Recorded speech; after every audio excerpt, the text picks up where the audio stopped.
کہ ایک انگریز نے اس سلطنت کے ٹکڑے کر دیے کہ جو عمر فاروق نے قائم کی تھی رضی اللہ تعالی عنہ. یہ پورا عالم، یہ تمام علاقہ کس نے فتح کیا تھا؟ یہ بات ہاتھ بدل گئے تھے، پھر ترک آ گئے، خلافت عثمانیوں کے پاس چلی گئی، لیکن یہ سلطنت تو حضرت عمر رضی اللہ تعالیٰ عنہ کے زمانے سے چلی آ رہی تھی.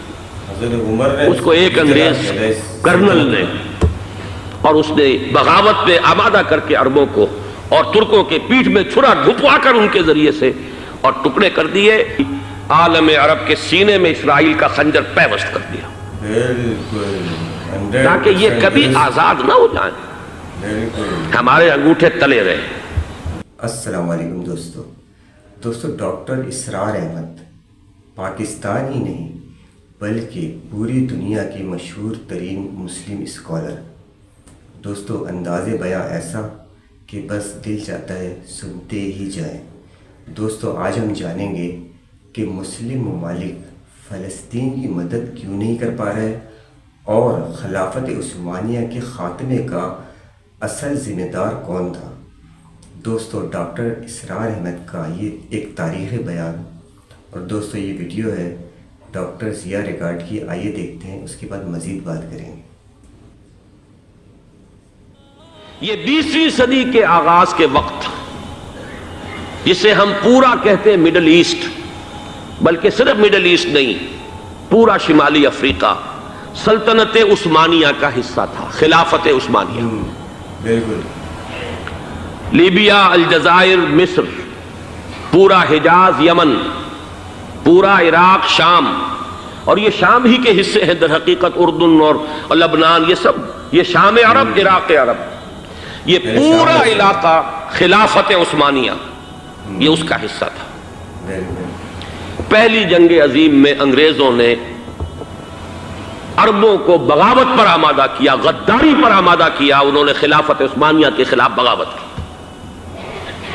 بیج بوئے ان کے دلوں کے اندر نفرت کے، ابھارا انہیں کہ تم ترکوں کے غلام کیوں ہو، تمہیں خود حاکم ہونا چاہیے، تم کھڑے ہو جاؤ، ہم مدد کریں گے، تم بغاوت کرو، تم ان ترکوں کے خلاف ہماری مدد کرو، ہم تمہیں آزاد کر دیں گے، تم اپنے پاؤں پر خود کھڑے ہو جانا.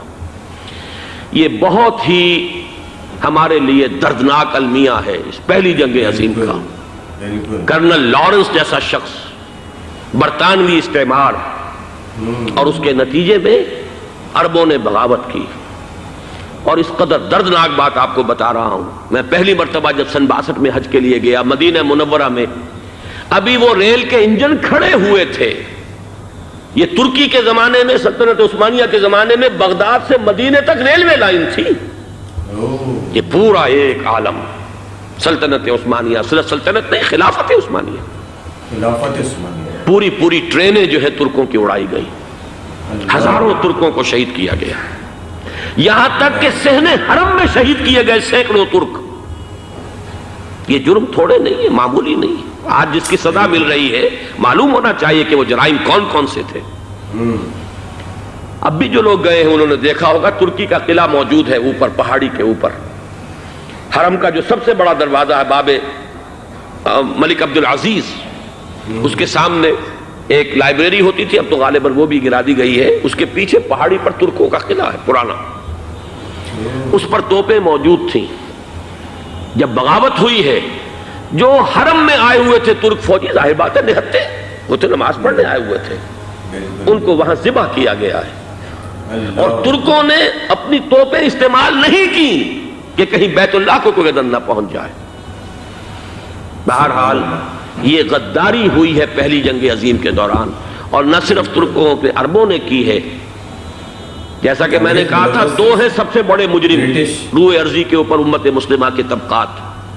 ہمارا پنجابی سپاہی بھی جا کر انگریزوں کی مدد کر کے ایلن بی کو قبضہ جو لے کر دیا بغداد کا، اس میں ہمارے مسلمان پنجابی سپاہی بھی شامل تھے. یہ خون چکاں باب ہے ہماری تاریخ کا اس صدی کا. لیکن اس کے بعد سلطنت عثمانیہ کے ٹکڑے ہو گئے، چیتھڑے ہو گئے. ایک انگریز نے لکھا ہے یہ جملہ، زہر میں بجھا ہوا جملہ، کہ تاریخ میں یہ بات ثبت ہو جائے گی کہ ایک انگریز نے اس سلطنت کے ٹکڑے کر دیے کہ جو عمر فاروق نے قائم کی تھی رضی اللہ تعالی عنہ. یہ پورا عالم، یہ تمام علاقہ کس نے فتح کیا تھا؟ حضرت عمر یہ بات ہاتھ بدل گئے تھے، پھر ترک آ گئے، خلافت عثمانیوں کے پاس چلی گئی، لیکن یہ سلطنت تو حضرت عمر رضی اللہ تعالیٰ عنہ کے زمانے سے چلی آ رہی تھی۔ حضرت عمر نے اس کو ایک انگریز کرنل نے، اور اس نے بغاوت پہ آمادہ کر کے عربوں کو اور ترکوں کے پیٹھ میں چھرا گھپوا کر ان کے ذریعے سے اور ٹکڑے کر دیے۔ لیکن جب جنگ ختم ہوئی، اب انہوں نے کہا کہ اب ہمیں آزادی دیجئے۔ کرنل لارنس، اب انہیں معلوم ہوا کہ غداروں کو دنیا میں کیا ملتا ہے، ٹکڑے کر دیے گئے۔ یہ حصہ عراق یہ انگریز کے پاس رہے گا، شام کا یہ علاقہ یہ فرانسیسیوں کے پاس رہے گا، مصر پر انگریزوں کا تسلط رہے گا، لیبیا اطالویوں کے پاس رہے گا۔ لے دے کر یہ جو علاقہ تھا حجاز، چونکہ وہاں کچھ تھا ہی نہیں، بوادن غیر ذی زرع، یہ عربوں کے پاس چھوڑ دیا گیا۔ اس وقت جو بادشاہ ہیں شاہ حسین اردن کے، ان کے دادا سب سے بڑے غدار وہی تھے، لہذا ان کو اس علاقے کی بادشاہت دے دی گئی۔ اس کے بعد نجد سے ایک تحریک اٹھی ہے، وہ سعودی جو خاندان ہے وہ نجد سے اٹھا ہے۔ نجد میں اس وقت کچھ بھی نہیں تھا، وہ تو صرف ریت کے تودے تھے اور کچھ بھی نہیں، لہذا ادھر کسی استعماری قوت کو دیکھنے کی ضرورت ہی نہیں تھی۔ وہ تو بعد میں تیل برآمد ہوا اور اس کی حیثیت ہو گئی، اور یہ امارات کا علاقہ جو ہے اس کی دنیا میں اب گویا کہ یوں سمجھیے کہ جو سب سے زیادہ اہم علاقے ہو سکتے ہیں روئے ارضی کے نقشے پر، ان میں سے ایک وہ ہو گیا۔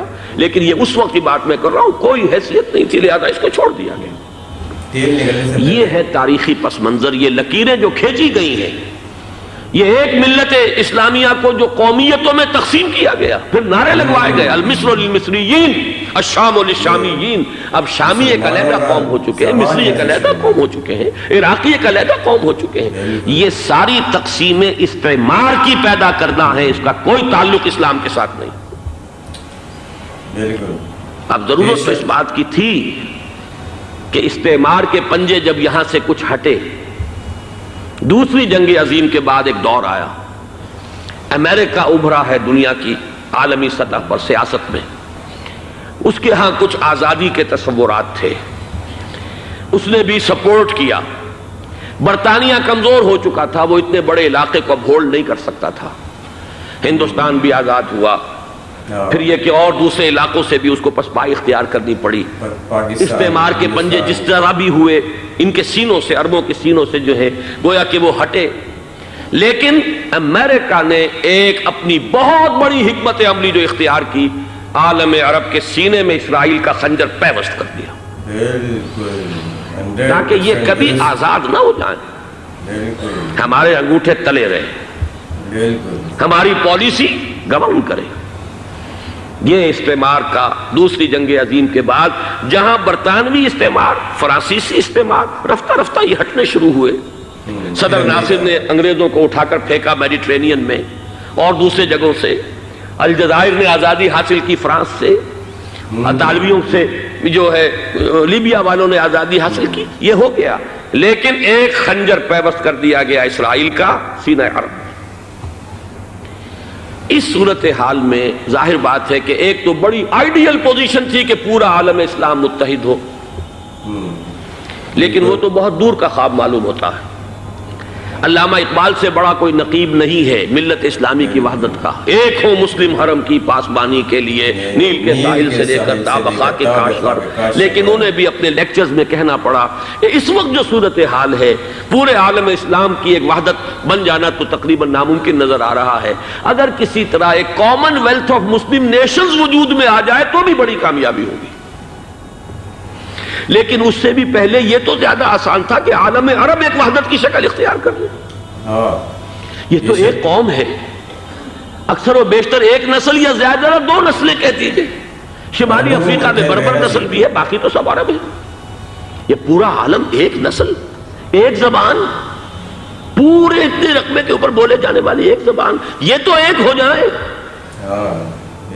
افسوس یہ ہے کہ اس کا ایک ہو جانا، ایک شخصیت ابھری تھی جو مذہبی مزاج کی شخصیت تھی، جو دینی مزاج کی حامل شخصیت تھی، اگر اس کی قیادت میں عالم عرب متحد ہو جاتا تو واقعتاً ایک بہت بڑا جو ہے مرحلہ وہ طے ہو جاتا پوری عالمی ملت اسلامیہ کی ایک وحدت اختیار کرنے کا۔ وہ شخصیت تھی شاہ فیصل شہید کی. شاہ فیصل. اور اس لفظ کے ساتھ ہی آپ کے ذہن میں آ گیا ہوگا کیوں انہیں شہید کر دیا گیا. سعودی عرب کس نے کیا کرایا؟ بالکل. کہاں سے تعلیم حاصل کر کے آیا تھا وہ جس نے شہید کیا شاہ فیصل شہید کو؟ شاہ فیصل اس کی گردن پر کون سوار تھی؟ وہ یہودی لڑکی کے جس کے فوٹو بھی شائع ہوئے. ایک گردن پر اٹھائے کھڑا ہوا شہزادہ اپنی ایک یہودی دوست کو، لڑکی کو، اور وہی ہے کہ جس نے جا کر پستول سے شہید کیا ہے. اچھی طرح جان لیجئے، جیسے بارہا میں نے عرض کیا ہے کہ حضرت عمر کو شہید کرنے والا کہنے کو ابو لولو فیروز تھا، لیکن اس کے پیچھے پورا ایرانی نسل پرستی کا جو پورا پس منظر ہے، اسے تو ہر شخص جس کی ذرا بھی نگاہ جو ہے جو صرف منظر کو نہ دیکھ رہی ہو، پس منظر کو بھی دیکھنے والی ہو، وہ تو جان لے گی کہ ابو لولو فیروز ایک فرد کا نام نہیں تھا، وہ ایران کا انتقام تھا عالم عرب سے.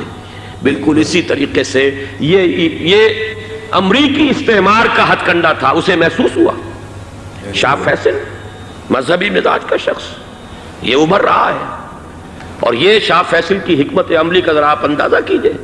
لاہور میں سمٹ کانفرنس ہوئی، اس میں وہ آئے. سب سے ٹاورنگ پرسنالٹی پورے اس وقت عالم اسلام کے اندر شاہ فیصل کی تھی، اور وہ گویا کہ ایک بہت ہی جس کو کہا جائے کہ ایک بہت ایلڈرلی، ایک بزرگانہ ایک شخصیت جو ہے، اور انہوں نے اپنے دولت کے دروازے، عرب میں وہ مشہور تھے کہ نہایت خسیس اور بخیل انسان ہے، اس لیے کہ وہاں وہ خرچ کرتے تھے حساب کتاب کے ساتھ، لیکن ان کے خزانے کھلے ہوئے تھے عالم اسلام کے لیے. ادھر بھی مدد ہے، ادھر بھی مدد ہے، ادھر بھی کام ہو رہا ہے، ادھر بھی کام ہو رہا ہے. پھر انہوں نے تیل کا ہتھیار استعمال کر کے ایک دفعہ امریکہ کو دن میں تارے دکھا دیے تھے. لہذا ان کا ہٹایا جانا سین سے یہ امریکی استعمار کے لیے لازم تھا. دوستو، ایک انگریز کرنل لارنس نے عربوں کے ساتھ مل کر سلطنت عثمانیہ کا پورا خاتمہ کر دیا، اور آج ہم مسلمانوں کو شاید اسی کی سزا مل رہی ہے کہ ہم آج جو فلسطین پر مظالم ہو رہے ہیں، ہم ان کی اس طرح مدد نہیں کر پا رہے، کیونکہ سلطنت عثمانیہ کے بعد مسلمان دوبارہ کبھی اس طرح متحد ہو ہی نہیں سکے، اور اسرائیل کبھی بھی نہیں چاہے گا کہ سلطنت عثمانیہ کی طرز پر کبھی مسلمان متحد ہو سکیں، اور واقعی ہم متحد نہیں ہیں. سب مسلم ممالک بکھرے ہوئے ہیں، اور اسرائیل اسی کا فائدہ اٹھا کر فلسطین پر اپنے مظالم جاری رکھے ہوئے ہیں. دوستو، اللہ تعالیٰ ڈاکٹر اسرار احمد کو جنت الفردوس میں اعلیٰ سے اعلیٰ مقام عطا فرمائے. دوستو، ابھی کے لیے اجازت دیجیے، انشاءاللہ ایک نئی ویڈیو کے ساتھ پھر حاضر ہوں گے. اللہ حافظ.